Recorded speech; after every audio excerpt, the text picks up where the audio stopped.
Buenos días, hermanos. Sean bienvenidos a esta clase de Escuela Bíblica Dominical.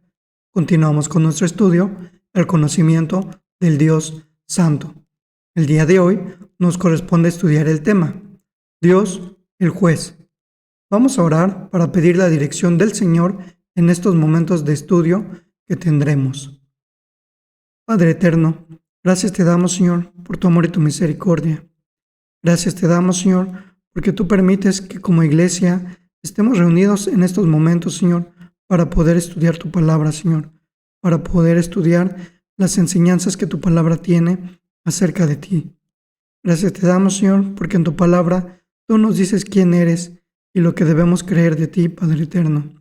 Y por eso es que en estos momentos, Señor, estamos pidiendo la guía y la dirección de tu Espíritu Santo, Señor, para que podamos escudriñar tu palabra, Señor, para que podamos extraer las verdades que en ellas se encuentran, Señor, y que estas verdades puedan impactar nuestras vidas para gloria de tu santo y bendito nombre, Señor. Y también para que podamos ser de bendición a aquellos que aún no te conocen. Nos ponemos en tus manos, Señor, porque lo hacemos confiando en el precioso nombre de tu Hijo amado, nuestro Señor y Salvador, Cristo Jesús. Amén. Iniciamos estos momentos de reflexión con la siguiente pregunta. ¿En qué consiste la justicia humana? Tomemos como ejemplo el juicio de Joaquín El Chapo Guzmán, el mexicano convertido en el narco más célebre del mundo en este siglo. Dependiendo del lado en el que la persona se encuentre al ser impartida la justicia, será su percepción de la justicia. Por un lado, el juez Brian Cogan dijo que los crímenes de El Chapo fueron de maldad avasalladora. Por otro lado, Guzmán declaró lo siguiente: ya que el gobierno de Estados Unidos va a enviarme a una prisión donde jamás van a escuchar mi nombre, tomé esta oportunidad para decir, aquí no hubo justicia. ¿Cómo puede ser esto posible? Sobre una misma serie de hechos, existen dos percepciones distintas respecto a la impartición de la justicia. Si a usted le preguntamos si el Chapo merecía la cárcel, seguramente su respuesta es que sí. Pero si le preguntamos a personas de su tierra que fueron beneficiados por las cosas que acostumbraba repartir, seguramente dirían que no. Así de relativa es la justicia en manos humanas. Sin embargo, cuando vamos a la palabra de Dios, en repetidas ocasiones nos encontramos con expresiones que afirman que Dios es juez. Y no solamente eso, sino que Dios es juez y es justo. A la vista de esto, está claro que la pregunta que debería surgir en nosotros es la siguiente: ¿creemos en un Dios que actúa como nuestro juez? Lamentablemente, la realidad muchas veces nos dice que parece que muchos no creen. Primero, tenemos al orgullo humano que niega la existencia de Dios. Si este orgullo niega la existencia de Dios, también niega muchas otras cuestiones como la posibilidad de que exista algo más allá de la muerte. En este sentido, ni siquiera considera la posibilidad de que pueda ser juzgado al final de su existencia en este mundo. Otros dicen creer en Dios. Sin embargo, solo les gusta pensar en Dios como un Padre amoroso, como un Padre que nos ama a pesar de nuestra debilidad y de nuestro pecado. Piensan en Dios únicamente en términos de amor porque creen que el Nuevo Testamento únicamente enseña que Dios es amor. De tal forma que si se les habla de Dios como juez, fruncen el ceño y sacuden la cabeza, ya que según ellos, semejante idea es indigna de Dios. ¿Qué nos dice la Escritura al respecto? Tenemos que reconocer que la Biblia enseña la obra de Dios como juez. Veamos rápidamente algunos ejemplos. Génesis capítulo 3 nos enseña que Dios juzgó a Adán y a Eva después de desobedecer al mandamiento de Dios de no comer del fruto prohibido. Y no solo a ellos, también juzgó a la serpiente. Génesis capítulo 6 al 8 nos enseñan que Dios juzgó al mundo corrompido de la época de Noé. Era tanta la maldad de los hombres que la palabra nos dice que Dios se arrepintió de haber hecho al hombre.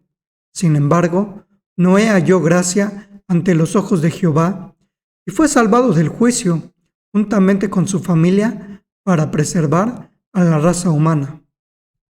Génesis capítulos 18 al 19 nos enseñan que Dios juzgó a Sodoma y Gomorra.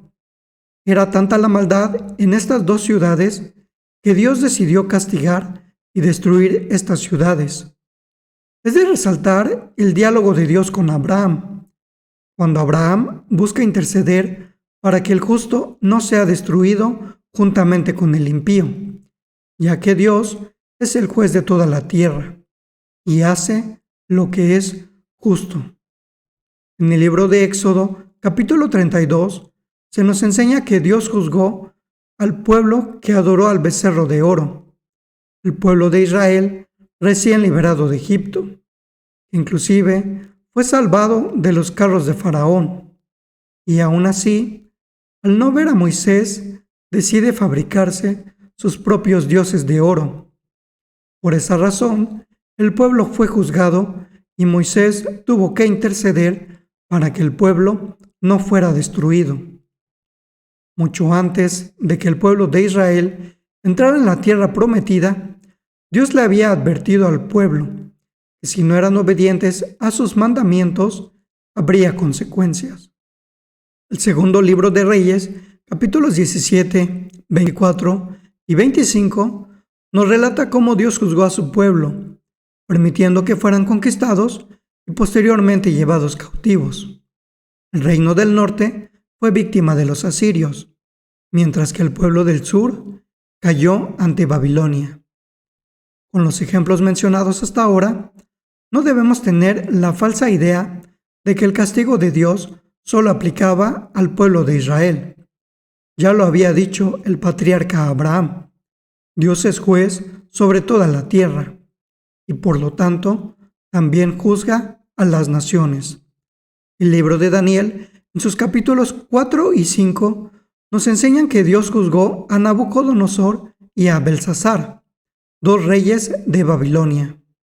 Conviene destacar el hecho de que en el caso de Nabucodonosor tuvo misericordia, después de haber sido juzgado y humillado por Dios, ya que terminó reconociendo que Dios es soberano sobre todas las naciones. Mientras que en el caso de Belsasar también hubo juicio, pero su fin fue la destrucción. El Nuevo Testamento también nos habla del juicio de Dios. En el libro de los Hechos, en su capítulo 5, versículos 1 al 11, se nos relata cómo Ananías y Zafira son juzgados y su castigo es la muerte por haberle mentido a Dios. Debemos entender que nadie puede engañar ni burlar a Dios. Mientras que el apóstol Pablo, en su primera epístola a los Tesalonicenses, capítulo 2, versículos 14 al 16, explica que los judíos reciben el juicio, y esto por rechazar a Cristo. Como podemos ver, la Biblia está repleta de juicios por parte de Dios, hacia su pueblo y hacia su creación. Después de este recorrido, es importante que pongamos atención en la siguiente cuestión. Muchos cristianos viven con la falsa idea que al pasar del Antiguo Testamento al Nuevo Testamento, el juicio divino pasa a un segundo plano. Y actualmente, Dios ya no juzga, porque Dios ama tanto al mundo que por eso mandó a su Hijo, para que ya no hubiera juicio sobre las naciones.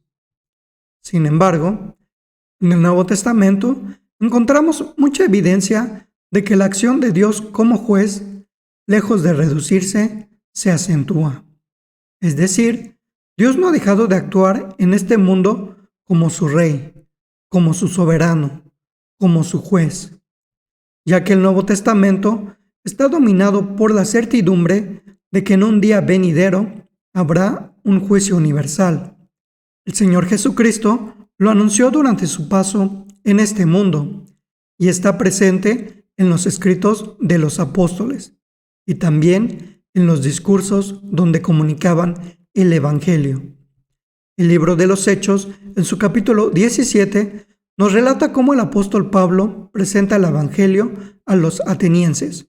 En sus versículos 30 y 31 nos dice lo siguiente: pero Dios, habiendo pasado por alto los tiempos de esta ignorancia, ahora manda a todos los hombres en todo lugar que se arrepientan, por cuanto ha establecido un día en el cual juzgará al mundo con justicia, por aquel varón a quien designó, dando fe a todos con haberle levantado de los muertos. El apóstol Pablo nos hace un llamado a arrepentirnos, porque el día del juicio de Dios se acerca. Querido hermano, ¿está usted preparado para el día de este juicio? Ya que vimos que la evidencia de la Escritura es muy clara respecto al hecho de que Dios sigue juzgando a su creación, conviene que meditemos un poco acerca de las características del juez. Primero, debemos reconocer que el juez es una persona con autoridad. En el mundo bíblico, el rey era siempre el juez supremo, porque era la autoridad suprema. Dios es juez de este mundo, porque es el hacedor. Dios es el creador de este mundo, y por lo tanto, es el dueño de este mundo. Como Dios es el creador, nosotros somos propiedad de Él, y Él, como propietario, tiene derecho a disponer de nosotros. Seguramente, a muchos de nosotros no nos agrada esta idea, ya que nuestra naturaleza pecaminosa y rebelde sale a flote. Sin embargo, es la realidad que la Biblia enseña, y como vasos de barro que somos, no estamos en posición de contender con aquel que nos formó. Dios, siendo el creador, tiene derecho a dictar leyes y a recompensarnos según las guardemos o no las guardemos. En su momento, le dio la ley al pueblo de Israel.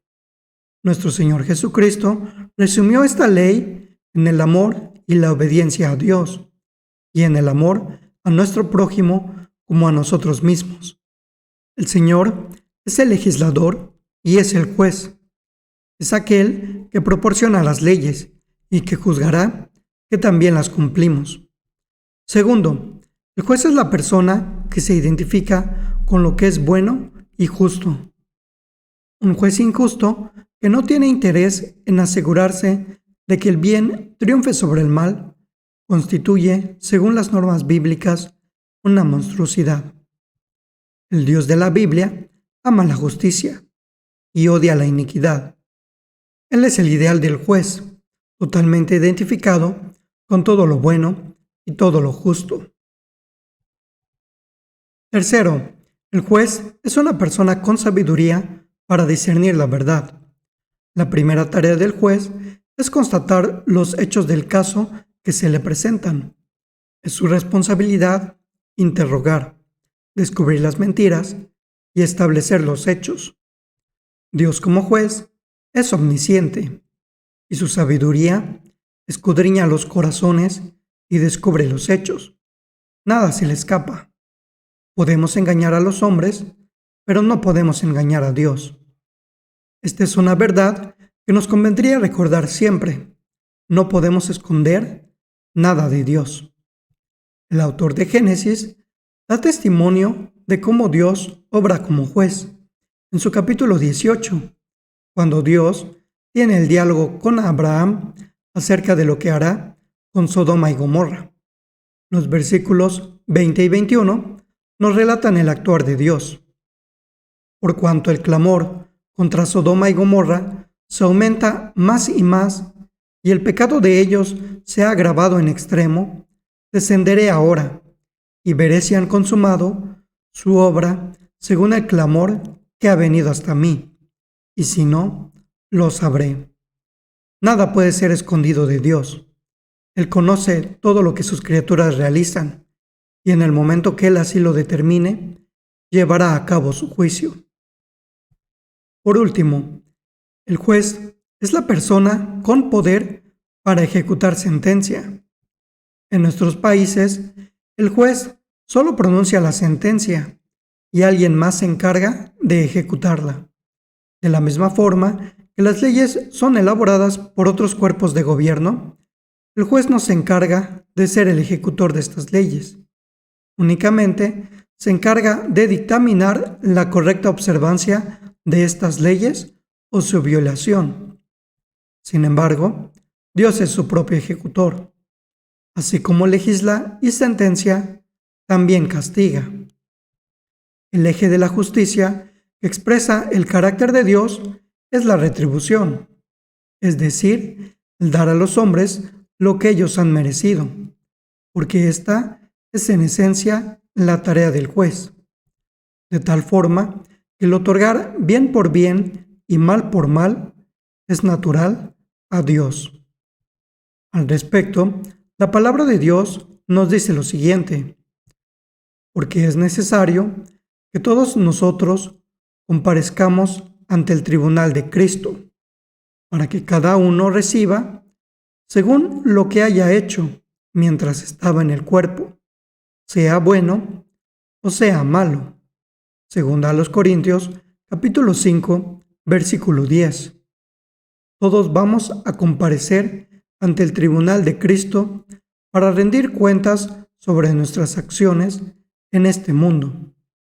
El Señor juzgará todas nuestras obras, sean buenas o sean malas.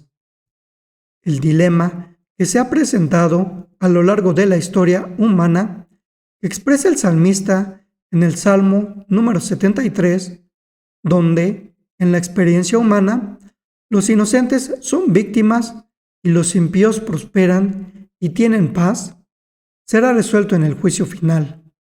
Ese día, los malos recibirán su castigo. El autor de Eclesiastés nos dice al final de ese libro: el fin de todo el discurso oído es este: teme a Dios y guarda sus mandamientos, porque esto es el todo del hombre. Porque Dios traerá toda obra a juicio, juntamente con toda cosa encubierta, sea buena o sea mala. Todo aquello que hicimos a lo largo de nuestras vidas será traído a la luz en el día del juicio final. Ahora bien, la autoridad principal en cuanto al juicio final en el Nuevo Testamento es el Señor Jesucristo.